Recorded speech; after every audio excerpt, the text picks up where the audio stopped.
This was the Bracknell Hall. It sat beside the local footy oval in a tiny town in northern Tasmania.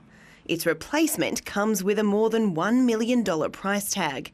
And the good news for Bracknell is the state and federal governments are going to throw in to help pay for it. Tasmanian MP Mark Shelton is on the Bracknell Hall committee, and so are 3 members of his family.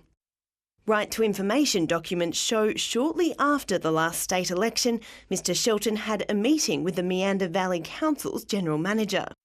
2 weeks later, the council wrote to Mr Shelton, formally requesting the state government help fund a new hall.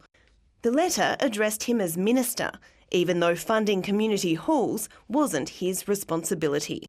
It's not known what action, if any, Mr Shelton subsequently took. However, 6 weeks after that, $400,000 was approved by the Premier's office, documented as an election commitment, despite having been promised after the election.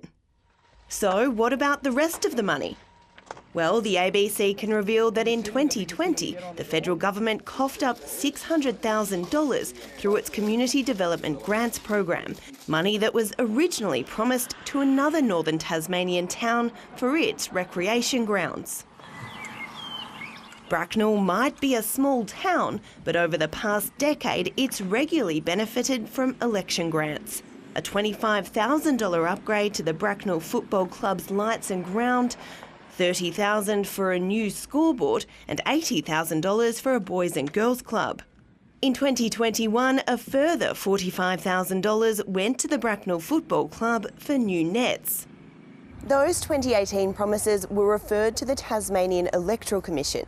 Police found no breach of electoral laws, and an Integrity Commission investigation found no evidence of misconduct, although that investigation was never completed. 9 Tasmanian government MPs have been linked to groups that received funding under the 2021 election Local Communities Facilities Fund. Funding for more than half of the grants promised during that campaign never went through parliamentary scrutiny. Alexandra Humphreys, ABC News. Mark Shelton declined to comment to the ABC.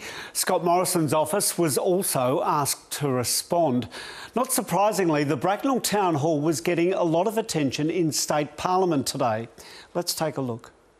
Premier, do you accept this is a serious matter that goes to public trust, transparency and accountability? Mr Shelton had every right to engage with the former Premier and Treasurer about a project that needed funding, of course, in his own electorate. The Greens then tried, with the support of Labor, to refer Mark Shelton to the Privileges Committee. The allocation of funding to the Bracknell Hall project never went through any proper process at all. Right. It wasn't clearly identified as an election promise, so therefore the community were never made fully aware of any commitment by the Liberal government. The motion would come down to a vote. The government has 12 votes.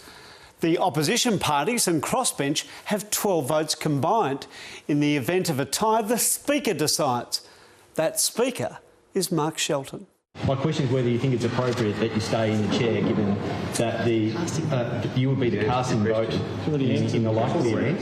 Ethically. Are you planning to stay in the chair for this debate?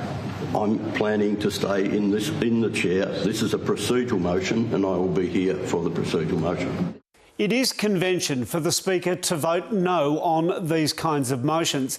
Nonetheless, the opposition parties weren't happy that Mr Shelton could decide his own future.